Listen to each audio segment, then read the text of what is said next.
Hi, welcome to a Zayls tutorial. Today we'll be showing you how to set your company details. So what you'll want to do is go to our menu on the left. At the very bottom, you'll find and choose Settings.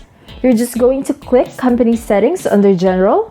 To the upper right side of this page, click the Edit button and the window will appear. To start, just click Select an image to upload your logo. You may also opt to drag and drop. Type in your company name, description,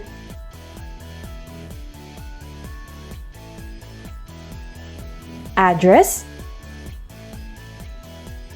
contact details, and your TIN.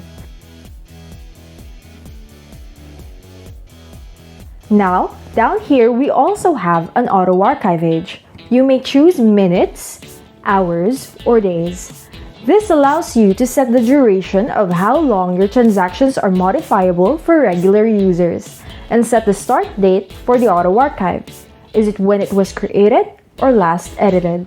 Then just hit save and you're good to go. Thanks for watching!